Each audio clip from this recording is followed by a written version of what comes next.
This is the Shark PowerDetect 2-in-1 with NeverTouch Pro. And if you're wondering, yeah, Shark is made by the same people as Ninja.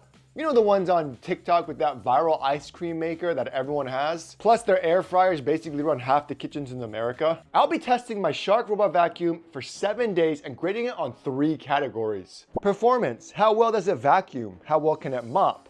Tech, is it actually smart and can it dodge things? And what about the app? Is it easy to use or is it a total mess? And features, does the Shark PowerDetect 2-in-1 robot vacuum have enough to justify that hefty $1,000 price tag? Or is it just all hype? Because at the end of the day, we all want to know, is this robot vacuum worth it and can it replace your cleaning routine? Setting up the Shark PowerDetect for the first time was easy. Just place it somewhere central, fill up the water and the hard floor cleaner, download the app, and it immediately starts mapping by using a combination of sensors and spinning LiDAR. But now, how well does it mop on hard floors? With the ability to automatically go back to the base station, refill, and self-clean the mop pads for up to 30 days, and due to its 3D sensor, it can sense stains and re-clean them to make sure it cleans it well. We could see the mop pads scrubbing back and forth, left and right, 100 times per minute, it says. So I did a real test with some coffee just to see how well the Shark cleans. The Shark quickly detected the stains, increasing suction power, and cleaned the area multiple times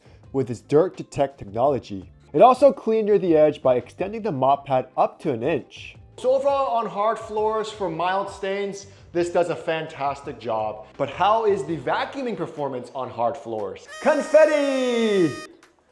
That's a lot of confetti. I'm just gonna spread it out, especially along the edges. Okay, so now we're vacuuming. There's no customization on suction power, so we're gonna see how well it does on automatic. It also has something called edge detect and knows if it's near the edge and blasts it with air to remove the debris for better cleaning. Oh, it's shooting the air, that's cool. Oh wow, it does work. That's awesome. So it actually shoots air and it does a pretty good job. Vacuuming on hard floors is easy with the Shark. Using the nylon brush bar and side brush, it was able to clean all the confetti from the floor, even the corners. It also did a great job with bath mats as it's able to lift up on its tippy toes for better maneuverability and to keep the carpet dry. But what happens when there's carpet? Now, with carpet, it's able to detect carpet, it removes the mop pad, leaves it at the base station, and then it vacuums. Then if there's like a mixture of carpet as well as hard floors, it'll go ahead and vacuum the carpet first, go back, get the mop pad, and then mop/vacuum by going on its tippy toes again, making sure not to wet the carpet. But with 3 dogs, we have tons of hair on the carpet. I also added some powder since that tends to go deeper down, as well as some heavier pieces like dirt and more confetti. As it was cleaning, it knew there were dirty areas and it boosted the suction to clean it better with their dirt detect technology. After it's done cleaning, it goes back to the auto empty dustbin for up to 60 days of hassle-free cleaning. Next, I wanted to test the obstacle avoidance feature because how's the tech in the Shark robot vacuum? I added some dog toys, bath mats, wires.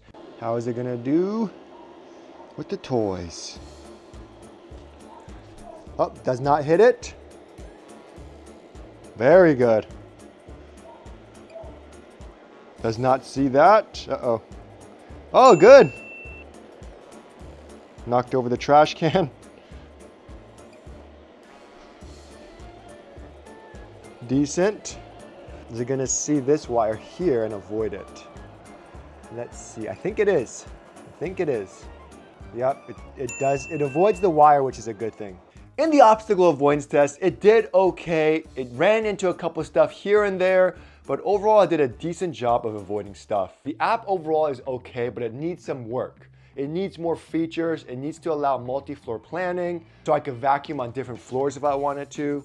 But what's nice is you can schedule a cleaning cycle, choose to either vacuum, mop, or vacuum and mop, as well as see a cleaning report on how it cleaned. But now, features. The base station is a sufficient size. It's not too crazy big. It's not too small. It features 3 compartments. You got one for clean water.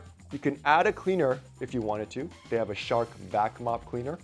The other is for dirty water, and you can all see the levels on the side. Out of all the robot vacuums I've ever tested, this base station has like the most air filters, to prevent any unwanted smells and dirt and dust from re-entering the air that it's in. And that's pretty cool. There's another filter inside the dustbin in the robot vacuum. They also have the dustbin lined with rubber to prevent dust from escaping. And I love how it's like a canister, so you don't have to worry about dust bags anymore. That's especially important for us people, we have dogs with dog hair. It gets full super fast, and it doesn't have that 60-day rating because it just gets full so fast. With this one, no touch. And what do they mean by no touch? You literally don't need to touch it. You just push this orange button, all the hair and stuff fall out, and then that's it. And man, smells great, which is the next thing I want to talk about, their odor neutralizer technology. But it's cool. But what's also awesome is the base station also has this really thick nylon brush that goes back and forth, cleans the mop pads really, really well. And it also washes it with water and dries it with air. Everything is labeled. You get color-coded stuff. So if you have to remove the brush bar to remove any tangles or anything, it's all color-coded so it's easy to understand. They have all these extra filters. It makes sense. What's cool is on the bottom, you can actually remove the battery, replace it if you wanted to. And most of the time, that's not replaceable at all. So you just have to throw away your $1,000 robot vacuum, get a new one. With this one, you can actually replace just the battery. Now, heads up, I did get sponsored for this video from Shark. However, I did, with all my reviews, I always say I'm gonna say bad things, good things, whatever I feel, because that's the whole point, right? You guys have to know the good and the bad stuff. I'm not gonna sugarcoat anything. But after spending a week with it, let's talk about what I wish this had. And while it is kind of nice that you have this thing called the never stuck air that shoots out from the side, I did find that if the debris is on the heavier side, it will get stuck. I also wish the base station was able to be removed so I can clean it better, because over time it is going to get dirty with dog hair, and the only thing I can remove is just this end piece here. This whole piece I can't remove at all. And the battery life was decent. It wasn't the best, it wasn't the worst, but it was able to vacuum my 750 square foot home upstairs decently and not have to charge. Overall, I feel like if this is your first robot vacuum, you can't go wrong with an American company because they have a great 3-year warranty and a 60-day money-back guarantee. So if you're looking into getting a robot vacuum for the first time, this is a great choice. But again, I think what makes it so good is it keeps it simple, so there's less hassle, less maintenance. So as far as performance goes, over the 7 days of using this bad boy, I was very impressed with its algorithm, how it knew to pick up the dirt. I had a lot of dirt, powder.